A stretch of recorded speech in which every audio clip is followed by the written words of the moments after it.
Bollywood icon star Allu Arjun mass director Atlee combination లో వస్తున్న రాక కేవలం యాక్షన్ పరంగానే కాకుండా వెండి తెరపై ఒక కలర్ఫుల్ విజువల్ వండర్ గా ఉండబోతుంది. బన్నీ తనదైన స్టైలిష్ యాటిట్యూడ్ మరియు విపాత్ర అభినయంతో సినిమాను ఒక రేంజ్ కి తీసుకెళ్తుంటే, మరోవైపు ఈ చిత్రంలో నలుగురు స్టార్ హీరోయిన్ల గ్లామర్ షో ప్రదర్శన ఆకర్షణగా నిలవబోతుందట. బన్నీతో పాటు ఈ గ్లామర్ క్వీన్స్ అందరూ కలిసి స్క్రీన్ పై మ్యాజిక్ క్రియేట్ చేయడానికి సిద్ధమయ్యారు. సాధారణంగా ఒక సినిమాలో ఇద్దరు హీరోలు ఉంటేనే సందడి కనిపిస్తుంది.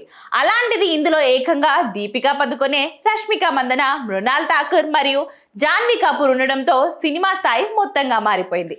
రష్మికతో బన్నీ కెమిస్ట్రీ ఇప్పటికే పుష్పతో ప్రూవ్ అవ్వగా, తొలిసారిగా జత కడుతున్న దీపికా పదుకొనే, మృణాల్ ఠాకూర్, జాన్వీ కపూర్లు సినిమాకు సరికొత్త గ్లామర్ ను టచ్ ఇవ్వబోతున్నారు. మరి వీరి నలుగురి పాత్రలు కథలో కీలకమైన స్థానాన్ని కలిగి ఉండడమే కాకుండా, బన్నీతో కలిసి వీరు చేసే గ్లామర్ హంగామా అభిమానులకు అసలైన పండగలా ఉండబోతుంది.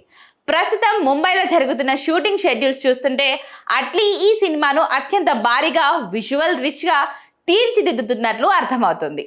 అల్లు అర్జున్ తన రెండు పాత్రల వేరియేషన్స్ తో అదరగొడుతుంటే, ఈ నలుగురు ముద్దు కుమ్మలు తమ అందచందాలతో సినిమాకు అసలైన రంగును అద్దబోతున్నారు. ఈ ఐదుగురు స్టార్లను ఒకే ఫ్రేమ్ లో చూడడం బాక్స్ ఆఫీస్ వద్ద ఒక సెన్సేషన్ కానుంది.